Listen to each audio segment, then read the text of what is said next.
Bum bum bum bum bum bum bum bum bum bum bum bum bum bum. Hey everybody, come on in here. I wasn't sure I'd have enough time to do a Periscope this morning, but I can't leave you hanging. I've got a little surgery later. Around 12:30 my time, I'll be under the knife. Got to get in there a little bit earlier than that. But until then, we have this excellent Periscope. One of the best you're ever going to see. And it starts with a little thing I call the simultaneous sip, and all you need is a cup or a mug or a glass, a tankard, chalice or stein, a canteen, jug or flask, a vessel of any kind. Fill it with your favorite liquid. I like coffee. Join me now for the dopamine hit of the day. The thing that makes everything better, including pandemics, polling results, racism, economies, everything, really. It's all here. Take a sip.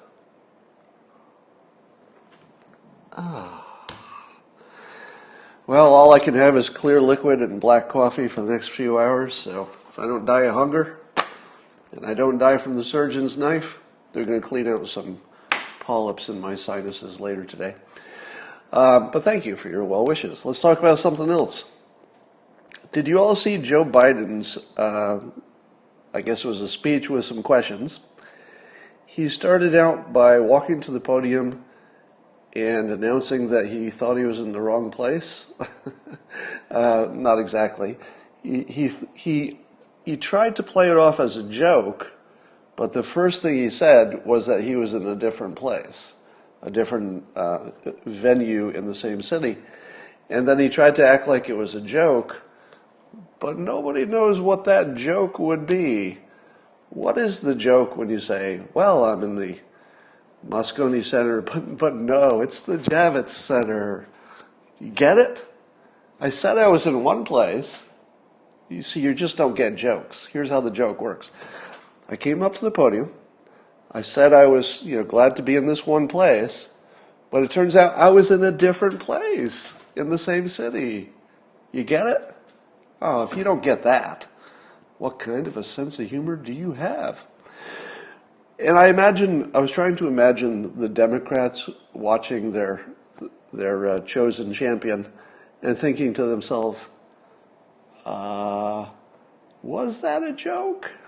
We can't tell either. I hope that was a joke. Maybe we'll just ignore that. Let's just not cover that. Equally funny is that I guess the news got a picture of Biden's notes. So he had some notes with him for the speech. And and he had a note for Kamala Harris about what good things to say about her in case he was asked. But he didn't have any notes about anybody else. And I'm thinking, why is that? Well, it sounds to me like he was ready that if they said, hey, how about Val Demings or Duckworth or one of the others, I imagine, since he didn't have any notes for each of them, he would have said something along the lines of, I'm going to make my announcement next week, which he did eventually say. I'm just going to make my announcement. I'm not going to talk about anybody personally. But apparently, if they had asked him about Kamala Harris, he was going to talk about her, and only her, personally. Does that mean that he's going to pick her for vice president? No, it doesn't. But it's a hint in that direction. Even funnier, you probably saw this on Twitter, but Politico actually accidentally published what they planned to publish on August 1st, which is to show who the winner was, and it looks like they just plugged in a winner to test their formats. And the winner that they plugged in, again, I'm assuming it was just a mistake and they were getting ready in advance to know what to plug in when the news hit. So it doesn't mean that Politico thinks Kamala Harris is necessarily going to be the leader. It just means that they had plugged that in and they forgot to change it before they published it.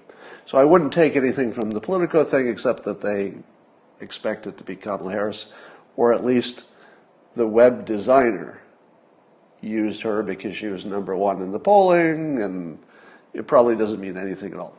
So people who are not familiar with this kind of business said to themselves things such as, well, there better be something like that for each of the candidates, or you've got some explaining to do. No, they don't. They don't have any explaining to do. It would be perfectly normal for a web designer to design a page that just mentions all of the candidates, and then to see what it would look like if they later updated it by saying that this candidate won, which was the thing that they posted. So how unusual would it be to just pick one name, throw it in there and see what it looks like? Not unusual at all. And other people said, but wait, the fake news from the future had an actual quote from Joe Biden that he has never said. That, they're acting like he'll say that in the future. To which I say, also completely normal. Completely normal.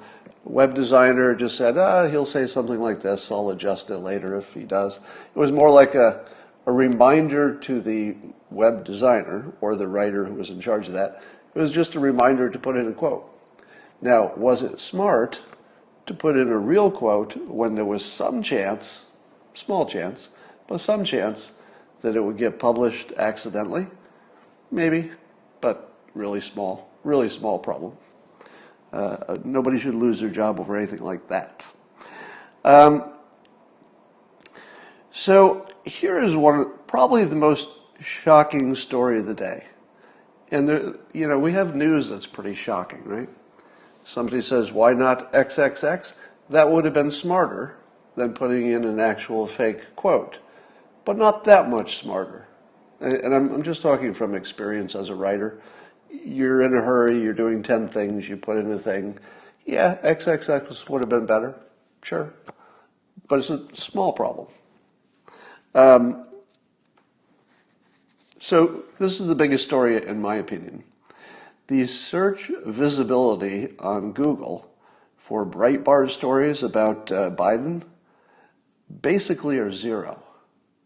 So Breitbart went from one of the featured big publications that leans right to having, a normal big presence on Google. If you Google something, it would be on the first page usually. And apparently they have rigged, and I'll say rigged because I can't imagine it would be anything else, that Google has rigged the search algorithm to just make them disappear. They actually disappeared an entire media platform, one of the most important ones in politics. They made it disappear. That's the biggest story in the country. Now, apparently, I think if I have this right, Facebook, Mark Zuckerberg will be talking to Congress. I think Matt Gaetz will be grilling him today, which should be interesting. And Facebook, of course, is getting some heat a lot of heat, for taking down the video of the doctors who were pro-hydroxychloroquine. But it looks like the reasons they took them down, a little bit sketchy. The two reasons that I heard, and I'm not sure that this is actually Facebook's official explanation. This sounded more like other people explaining why they did it. But the explanations I heard is that the one doctor claimed that hydroxychloroquine is a cure, which is not supported by anybody who's a reputable scientific community. But here's the problem. What exactly does cure mean in the context in which she used it? In the context in which she used it, I did not take it as a scientific statement that, cure in the scientific definition of it just makes it go away. The way I took it was the context in which she was speaking, which is if you use this, it would solve your problem. If something solves your problem, is it a cure? Technically not. Technically not, if you're talking in scientific and medical terms. But was she talking to the public in strict scientific and medical terms? I don't think so. Didn't sound like that to me. So my interpretation was that she did not make a claim of a cure in a scientific sense. It was a cure in a practical sense, as in this would make our problems reduced to the point where we could get on with life, basically. That's how I saw it. Now, I'm not saying she's right or wrong. I wouldn't know. But that's how I interpret it. The other thing she said is that masks don't work, or that they're not necessary. The context in which she said that was hydroxychloroquine, meaning that if you got that right, there would be so little problem that you wouldn't even care if the doctor wore a face mask. Now, what I do wonder is if ordinary doctors who are treating ordinary patients wear face masks, because they don't typically. Why is it that doctors who are just seeing you for whatever your complaint is in the doctor's office, why do they not wear masks? Really, ever? I don't know if they're doing it now. I assume they are. I assume if you went to the doctor, I guess I'll find out today. I would assume all the doctors at the doctor's offices are wearing masks. But I don't know if that's true. Somebody says yours is. But anyway, in any case, that was a medical opinion from a real doctor who has a doctor's degree. I'm not sure I would agree with her, but that's not really the point, because I'm not an expert either, and neither is Facebook. So given the face masks were at one point the devil, and now they're the savior, I don't know that that's a reason to ban somebody from Facebook, even if she was wrong. So that's a big story, but not nearly as big as this Breitbart thing being just disappeared. I mean, that's the biggest story, really. Because if they can do that to a major outlet, and they did, we don't have to wonder if they can, they did. What control does anybody have about getting their message out? It seems that it's pretty intentional. On the same, obviously it's intentional. On the same track, Israel is apparently flagging Trump tweets, whichever ones they think are problems, but they're not flagging Khamenei's. So Iran can say death to America, or versions of that, and that's fine, but Trump is a problem, so they have to flag him. Now, I suppose you'd have to look at the individual tweets, but it's hard to imagine that this makes sense in a world with free speech. Speaking of lack of free speech, two other examples in which Democrats are implicated. If any of you watched the Barr, is it a testimony or whatever the word is, in front of Congress, and you may have noticed that the Democrats had a plan, it was obviously organized, in which they would not let him speak. They were just going to use all their time making statements and then talk over him if he tried to talk and yell, "I'm reclaiming my time." If you didn't watch it, it was fascinating. And I'm surprised he stayed, because I don't think I would have stayed, but he had more self-control, and he looked like he was enjoying making them look like jerks, which he did. So he has more self-control than anybody I've ever seen in that kind of situation. It was frankly impressive. It's really impressive watching Barr sit there, and the few words he would get out when he would try to say something, just the few words he would get out would be just devastating. But it's a hearing. Okay, thank you. So it was a hearing for Bill Barr. And he was bullied the entire time. The Democrats just acted like bullies and wouldn't let him speak. Now ask yourself, is this some kind of a new thing? Is this going to be part of a pattern? Have the Democrats just decided that they're going to shut down the other side from being able to talk? Because they're doing it with social media. And now another way that we get to see the other side is by these hearings. And they shut it down. They didn't let Barr actually talk.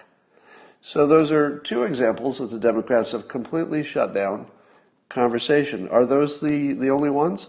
No. Turns out that I think also yesterday, or recently, Michael Schellenberger was also at a hearing or testimony, whatever, for Congress. And I just read an article by him this morning. I tweeted, you can see it, in which they did the same thing to him. So he was invited to talk about climate change and environmental things and nuclear power and renewables and those things, his very area of expertise. And while I think some of the people asked him real questions and listened, he actually had the experience of the Democrats doing that same thing, where they would just use up all their time. with character assassinations on him that were based not on facts, and they didn't let him respond.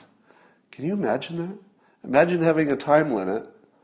They use up all their time with horrible accusations that just don't pass any sniff test, and then they say thank you very much. It's public record. They just made a public record of an accusation of a guy who's just trying to make the world a better place, completely scurrilous lies, and they just leave it there. And I thought to myself, it's very unlikely I'll ever be asked to testify to Congress, but I can't imagine I'd go. I can't imagine I'd go because of this. Now suppose, I don't know, they had a subpoena or something, I had to go.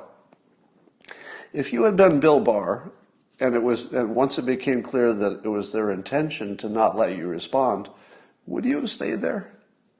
Because I'll tell you how I would have handled it. I would have said, I agreed to come here to answer questions. I'm still very happy to answer questions. Anytime you're ready to ask me some, I'll be in the hallway. So if you don't mind, I'm going to skip the parts that aren't important to me, but I'll give you everything you want. If you have a question you'd like me to answer, I'm here for you, man. I'm here for you as long as you want. I'm not even in a hurry. I'll stay here all day and answer your questions. Will you give me a heads up when you have them? In the meantime, I'll be out here. I've got some stuff to do. It's busy. I'm the Attorney General. Got some things to take care of. So I'll be in the hallway. I'll be on my phone taking care of some business. If you have a question, can somebody just come out and get me? And I'll be happy to come in and clear things up for you. Now, that's the way I would have handled it, because it would have made them just look like idiots, and that would have been more fun. The way he handled it was also really good. I got to say, I've never seen anybody under that kind of pressure who handled it as well as he did. And what he did specifically is he didn't show them getting under his skin more than sort of what the audience was feeling as we watched it, just the sort of general silliness of it. But when he laughed at them, that was the money shot. When he asked for a 5-minute break and Nadler said he couldn't have one, now clearly a 5-minute break is to use the bathroom, right? You don't go to lunch with a 5-minute break. So clearly he was asking in public on television if he could use the restroom, having been there all morning and skipped lunch. Nadler says no. Barr just asks again, and then he gets another no, and Barr just laughs. He goes, wow, you're quite a class act. And he just laughs because he knows that how this will look to the public, and it's just funny to him. It's funny that Nadler would be such a jerk. Now, I have started the hashtag Party of Jerks because it seems like the Democrats have just completely stopped being anything like serious or helpful or a legitimate or anything. They're just being jerks now. And they've gotten away with it so well, why would they stop? And so if you look at the protests are mostly jerks. However many there were there for protesting legitimate problems, well, we heard them. We heard all the legitimate problems, and there's not much argument that things should be better in terms of policing, etc. But a lot of the other stuff is just jerks. It's just jerks. The Democrats who are not letting Barr talk, just jerks. Complete jerks. The ones who didn't let Michael Schellenberger respond to their accusations, that's just jerks. That's not politics. That's not anything. It's just jerks. All right. John Avlon, one of CNN's two dingleberries, there's this guy, well, you know what I'm talking about. So CNN has 2 or 3 people that are designated Trump bashers. So every day, at least one of them, I think it's Collinson is the other, and John Avlon is one. They'll have at least one Trump hit piece per day, usually an opinion piece. But I was watching John Avlon today, and honestly, I watch it because it's funny. And I'm not even joking about that. Like normally I wouldn't queue up a whole video of an anti-Trump person, except that it's funny. I can't help it. It's kind of funny. So, but this was funny in a way I didn't quite expect. According to John Avalon, I think it was in 2015, 43% of Republicans thought Obama was a Muslim. What? 43% of Republicans thought Obama was a Muslim. I don't know what to say about that, guys. He wasn't a Muslim. Never was. But 43%? You can't be proud of that. Now, this is one of the reasons I don't join political parties. Because if I did join a political party, I'd have to explain this. It's like, Scott, do you know you're a member of a political party, 43% of whom thought Obama was a Muslim? And I'd say, I don't want to explain that. So I don't join any political parties, but if I were in the other one, it would be, Scott, do you know you joined a political party that believes the president called neo-Nazis fine people? And I'd be like, yeah, that's not me. I'm sorry I joined this party. So it's sort of embarrassing no matter which way you go. I hate to say it. Speaking of embarrassing, Mike Cernovich has a scoop today, as he often does. Somehow he got a hold of Jim Jordan's memo to other Republicans, which, I looked through it, and I'll give you my take on it. The headline take is that he's giving Republicans a way not to treat social media like a monopoly. In other words, giving them an out so that they don't regulate them. Now, of course, the conversation is, should they be regulated or not? Now, the Jim Jordan argument is that the regulation is, I'll use my own words, but I think this is close, would be a little bit of overkill because the free market can take care of it. So the argument is, from Jim Jordan, that the free market, if it identifies that, let's say, you can't find any conservative voices with the existing social media, that will cause market opportunity, and that there will naturally grow up a conservative leading media entities and platforms, and that the competition will just take care of it. Do you believe that? And, there's somebody out here who says they believe Obama's a Muslim, a secret Muslim. All right, so I'm sorry, I just totally lost my train of thought there. Some of that have to remind me what I was talking about. Oh, Jim Jordan and his argument that the free market will give us the competition and the conservative voices and alternative voices that maybe are being suppressed. Here is what Jim Jordan apparently doesn't know. Have you heard of the network effect? Do you know what the network effect is? You know what it is commonsensically, but it's a term used more in Silicon Valley than anywhere else. And the network effect goes like this. If everybody you know is using Facebook, you're not going to go to the Facebook competitor. Because when you go to look at all your pictures on the Facebook competitor, there won't be any, because your friends aren't there. So your network of friends have already voted that they're going to be on a certain platform, your Instagrams, your Twitters, your Facebooks, and they're not going to leave, right? Because the network effect is too strong. Have you had the experience of trying out Parler, competitor to Twitter? I have. Looks like Twitter, works like Twitter. It's pretty much a clone of the Twitter environment. And I made some posts and got 20 retweets. And then I thought to myself, if I had posted this same thing on Twitter, I might have 2,000 retweets, which gives me a dopamine hit. And I feel like I made a difference, because if 500,000 people see it on Twitter, which is followers I have now, I have a bigger impact, I get more dopamine, I have more influence, feels better. And then I go to Parler and I can make the same tweet, and it's like I'm just sending it into the night, because there's no network there. Not yet. Now, obviously, some conservatives are moving over there, and that network is growing. But I don't really want to be on a network that only has conservatives. And that seems to be what's happening.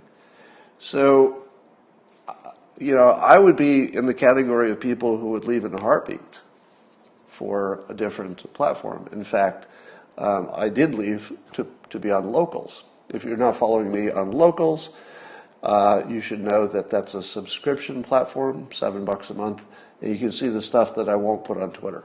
Because there's stuff that if I put it on Twitter, I might get kicked off of Twitter.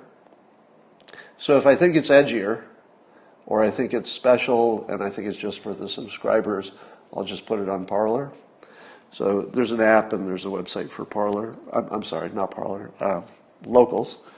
So let me correct that in case I said that wrong more than once. Locals.com is where I put the subscription content. And I'm also an investor in Locals. Full disclosure, small investor. Not enough to make too much difference, but full disclosure. Have you noticed that CNN is really going hard at this story about the hydroxychloroquine doctors? But I pointed out on Twitter that CNN is mostly only bashing the black female doctor. Have you noticed that? So there was an event in which there were a number of doctors, but the only one they're bashing is the one who happens to be black and female and from Nigeria. Now, how do you explain that? Obviously, the racists.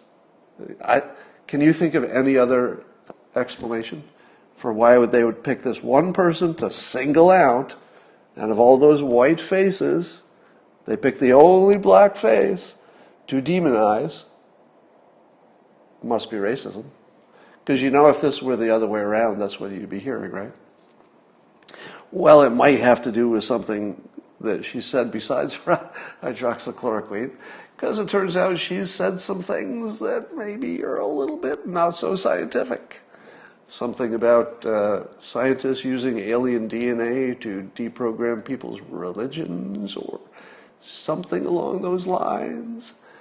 So anyway, the critics have a perfectly good case to say that you have to look at her as a whole before you incorporate her opinions.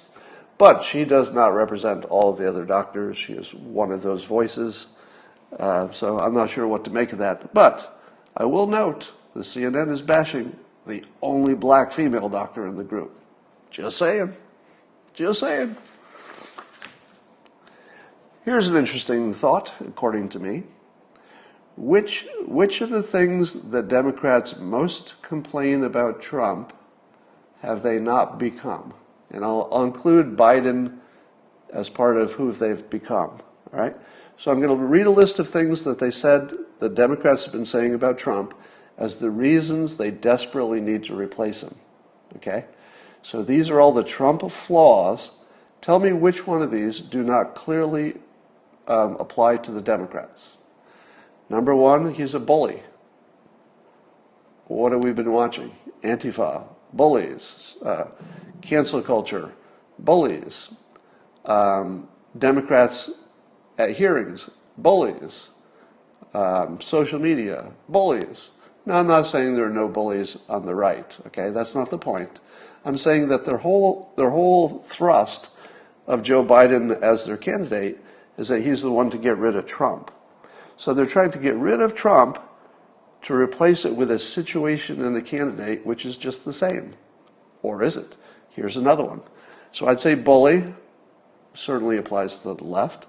How about anti-science and anti-data? Yeah, absolutely. Different things, right? The right might question some kind of science and data. The left might question other science and data. But it's the same. They're just questioning other science and data. Now, I'm not talking about hydroxychloroquine in particular, although that's certainly in the mix, but take things like climate change. If they followed the numbers of the experts, if they looked at the experts, what they say about nuclear energy, etc., they'd have a different opinion. So I'd say that you could say both sides, depending on the topic, could be anti-science and anti-data, but it's not going to help you to pick the other one that's just like it. How about racist? I would say the Democrats have become full racist at this point, right? Wouldn't you say? And I don't think that's even worthy of discussion. That's somewhat obvious at this point.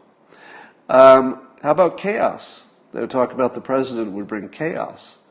Well, what are the protesters bringing? This is the most chaotic thing ever. What are the Democrats bringing us besides chaos? It looks like chaos everywhere. How about Trump is uninterested in solutions? Doesn't that seem like the Democrats at the moment? They wouldn't even listen to Barr. They wouldn't even listen to Schellenberger, at least some of it. So wouldn't you say they appear uninterested in solutions? How about solutions for systemic racism? If the only thing they're talking about is improving school and school choice so that everybody can get a good education, then I'd say they're very interested in solutions. But if they're talking about their lowest priority for the black community, the lowest, the dead last priority in terms of the number of people affected and how badly it affects them, would be police killing of black suspects. Even if everything said about it is true, and I think you'd have to look at the statistics and you'd have some questions, but even if it were all true, it would still be the smallest problem in the entire black community, wouldn't it? Think of it this way. If you solved whatever problems people see in black suspects being stopped by police, let's say you solved it in whatever way you do that, it just goes to zero. Does that help you get a better education? And does it help in any other way? Not too much. Suppose you fixed education so that every black kid, every poor kid, every kid has a solid education. Would that fix police problems later? Probably a lot. Because if you can afford a better lawyer and you're driving a better car and the statistical reality has changed so that if a cop pulls over a member of the black community or any underserved community, the police in their head thinks same as everybody else. The odds of this person pulling a gun on me, the odds of a crime, about the same as everybody else. If you fix school, you have demonstrated that you are interested in fixing the biggest problems with systemic racism. Now, when I say fix, I'm talking in the way that the doctor said cure. I'm talking figuratively. You can't fix systemic racism. You can only create a situation where the citizens are hardened against it, meaning that they know how to deal with it. They can slice through it like a hot knife through butter.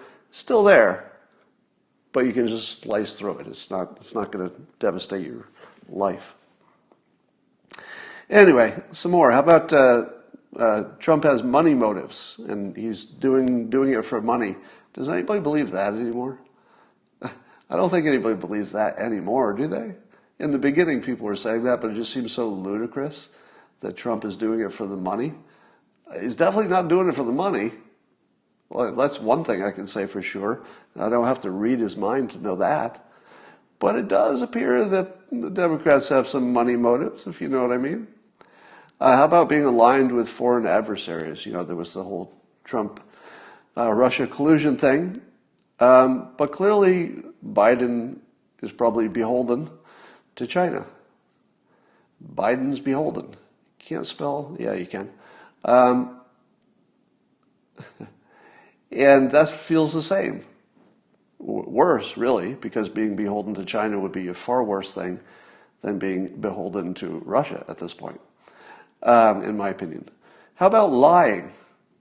That was the other big thing. How can you have a president who lies?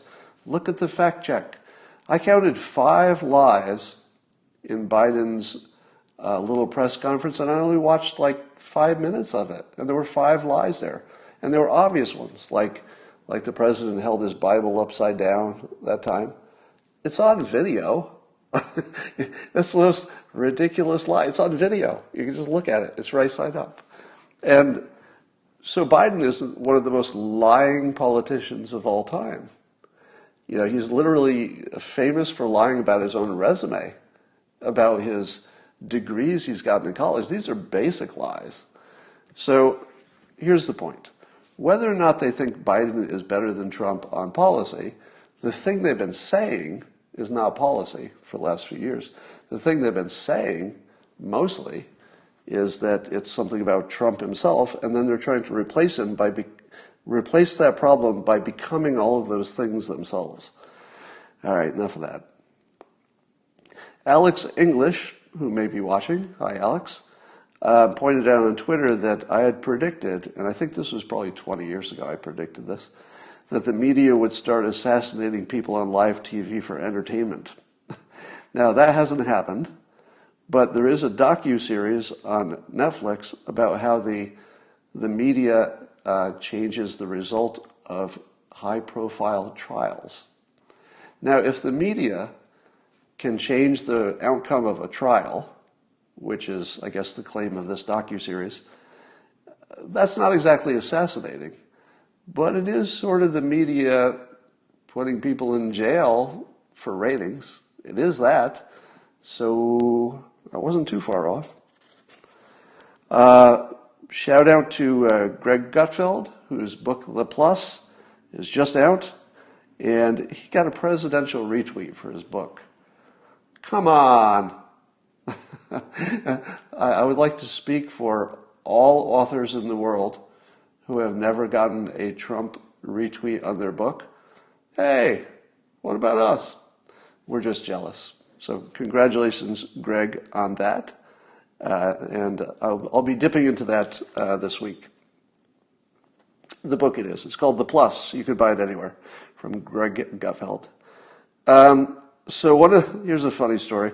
One of the guys, I guess an Antifa or a protester guy, set fire in a Portland Justice Center, and they caught him. Do you know how they identified him? It turns out he had his name tattooed on his back, his own name. That's right.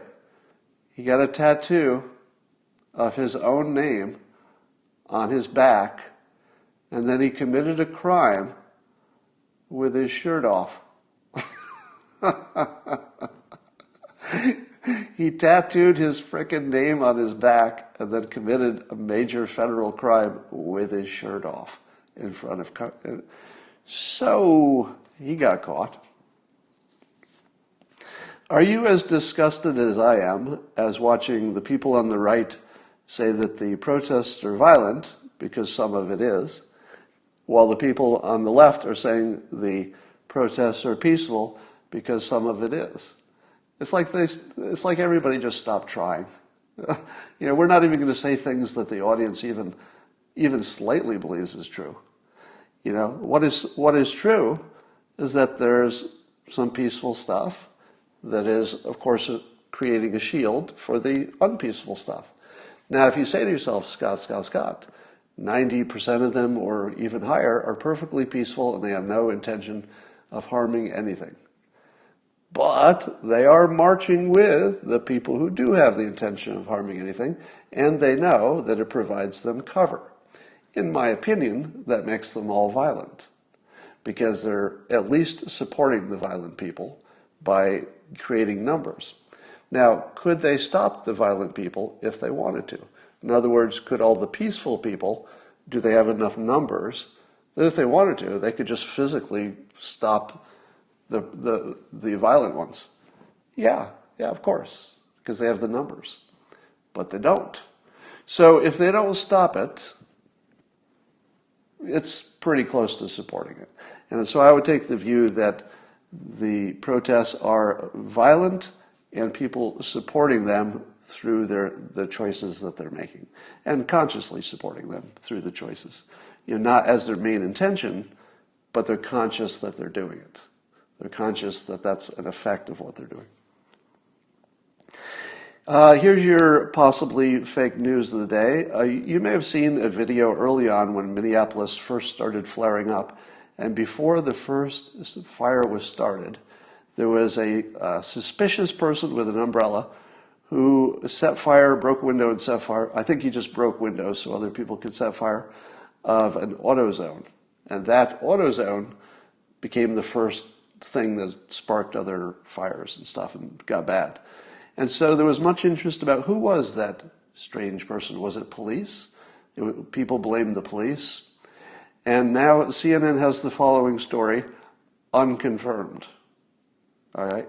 Now think how important this story is. And now think about the fact that it's unconfirmed. They think they know who did it.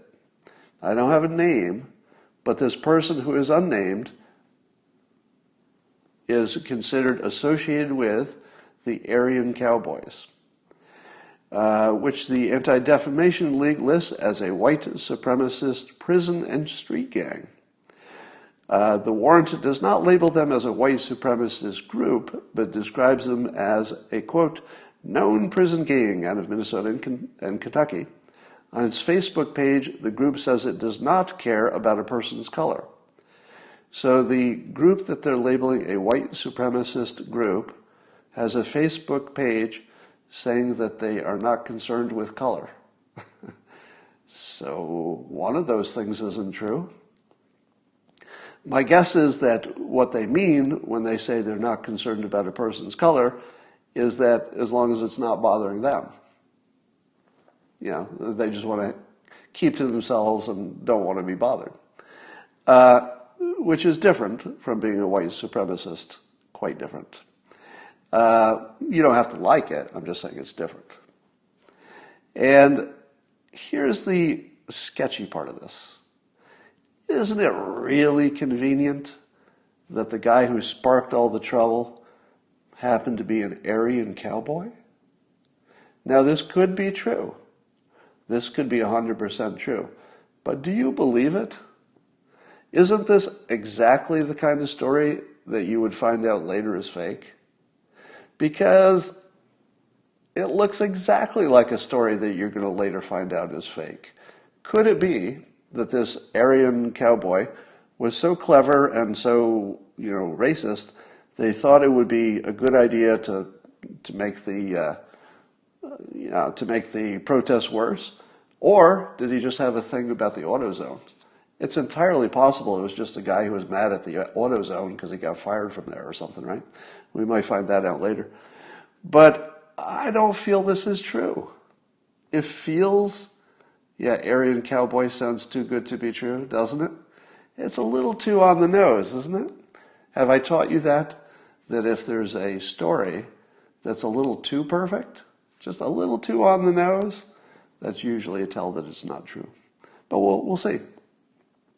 The other fake news we're seeing a lot of today, Chris Hayes, MSNBC, tweeted this, and a lot of other people on the left, I think some of the Democrats in Congress were saying this, that now the Trump administration with the Department of Homeland Security is doing kidnappings. So they're not arresting people, they're kidnapping them. And what they use as evidence of this is a unmarked car with DHS people will pull up and grab somebody who doesn't appear to be doing anything dangerous at the moment, and they'll arrest them.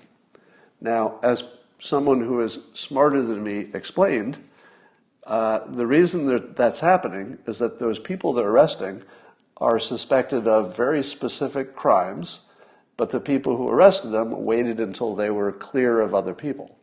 In other words, they waited until it was the safest time to pick up the person that they'd been watching. So it was just an arrest, but it was a safe arrest. Now, some are saying it was an extraction, and I think that there might have been at least one extraction. But today's news showed somebody, who was obviously more struggling, and that looked like an actual arrest. So there might be some extractions, yes or no, I don't know. But the explanation that they're just waiting for the safest time to pick somebody up is just normal police work. Completely normal.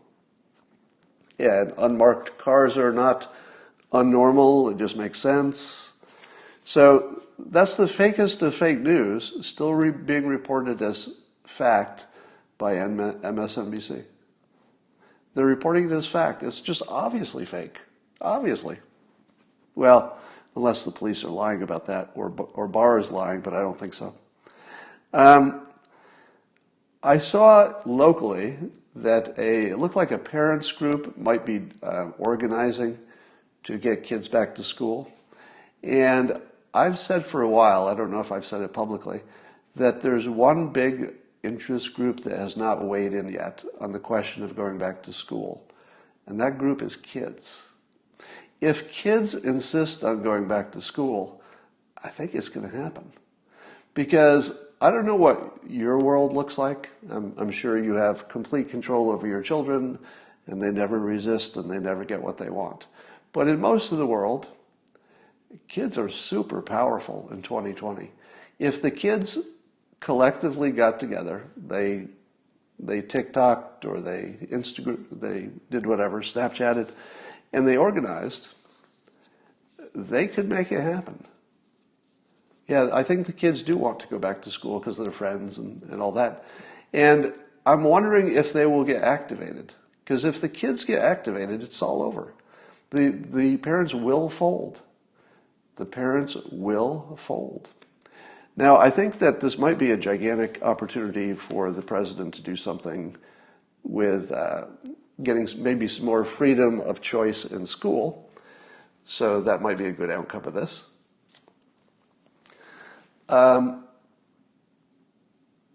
Can they collectively rally to get voting rights? Maybe they could.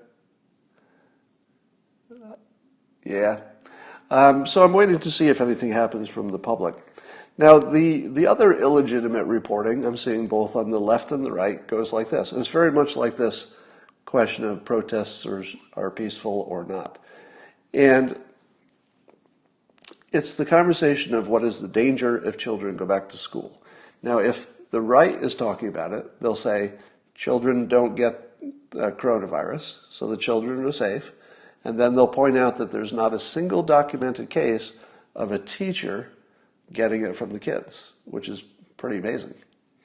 And then the right will be done explaining it. All right, kids are safe, almost all of them, and the teachers are safe. Well, we're done, right? But that's not even that's not even the question. So it's hard for me to side with people on the right when they're so plainly manipulative. It is just manipulative to say those two things and walk away. That the kids will be safe, the teachers will be safe, open up schools. Completely manipulative. All right, that is someone who does not have your best interests in mind. Here's the full story. There are three things you got to think about, not two. One is the kids, probably safe enough. Two is the teachers, probably safe enough. Three is that the kids come home and infect grandma. Then grandma dies. All right? That one's got to be in the conversation, or you're just being manipulative. If you're willing to say there are three risks, two of them look clean, one of them I think we should manage, keeping grandma safe.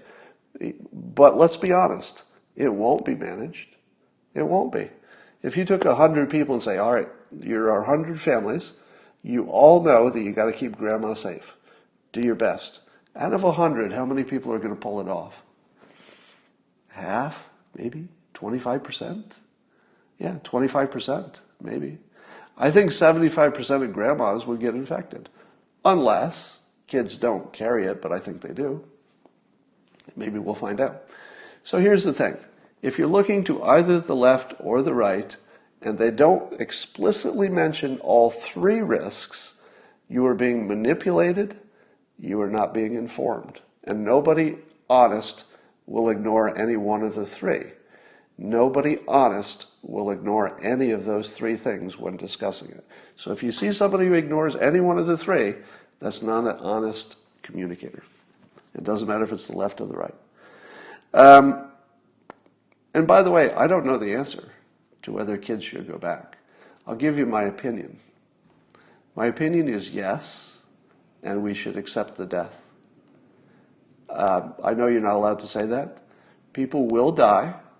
I think it's guaranteed. We don't know how many. But I do think that the benefit of getting back to normal, of getting the kids into a healthier situation, getting ourselves into a routine, I do think that's worth some tens of thousands of deaths, if you were to weigh it. Now, if you can't say that out loud, that this is worth tens of thousands of deaths because the economy has its own problems if you don't get it cranked up, if you're not willing to say that, I don't think you should be in the conversation. All right.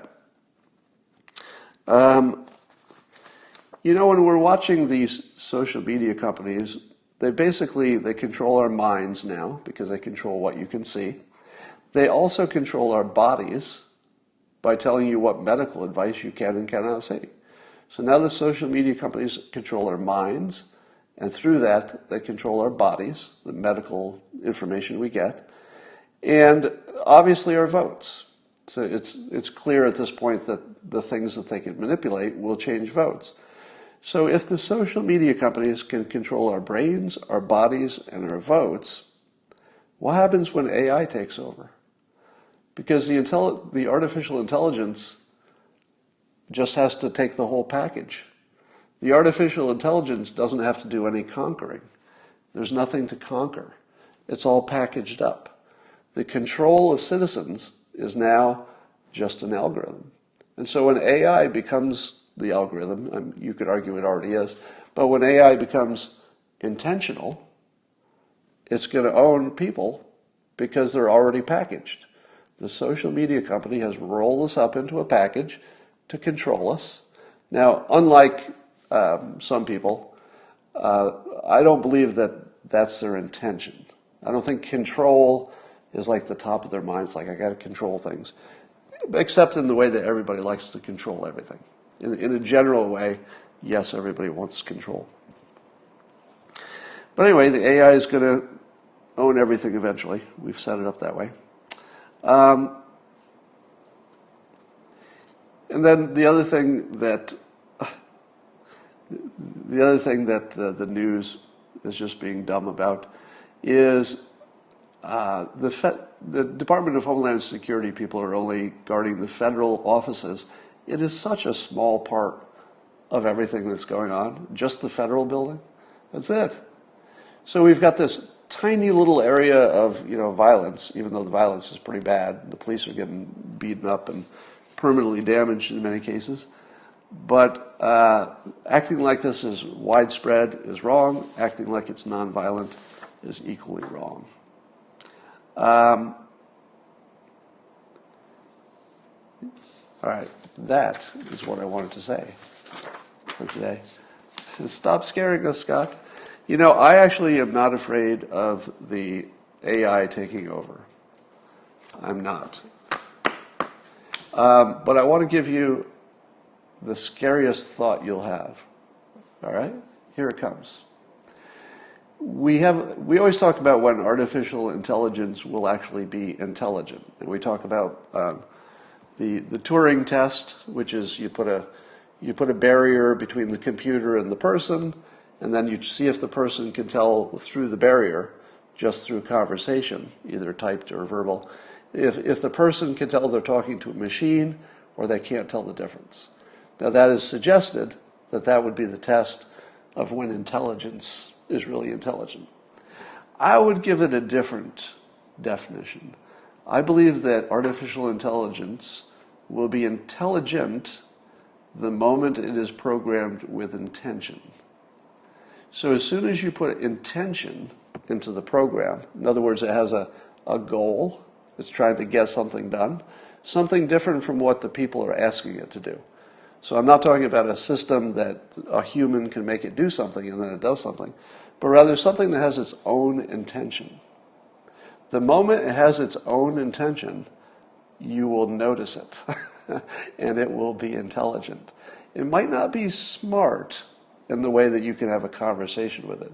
It might not be fully knowledgeable in the way that the entire internet can be.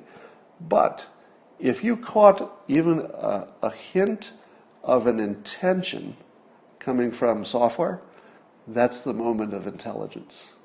Because humans also would not act in any way intelligent if they had no intentions to protect themselves, to procreate, to be selfish, to get what they want, to hurt other people. We have lots of intentions. And so when we talk, our intentions come through. Let me give you an example. If you go to your computer and you say, can you tell me what the weather is? And it gives you the weather, there's no intention there, right? Except that it's responding to you. That's not really an intention. But suppose you walked by your computer and it said, hey, I could really use an upgrade. That's a bad example.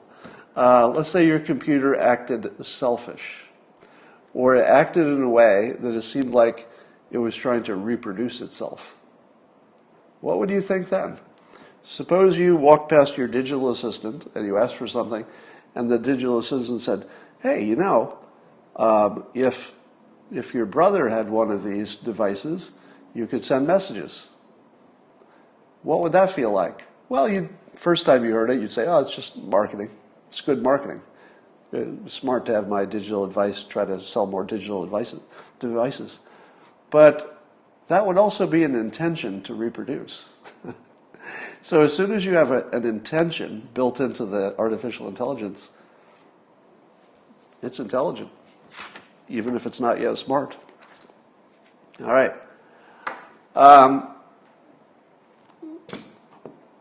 All right. Already baked into the Turing test? You could argue that the Turing test would pick up intention, but I don't think so, because it could also just answer questions intelligently, and you would think that you had intelligence. AI begins at intention.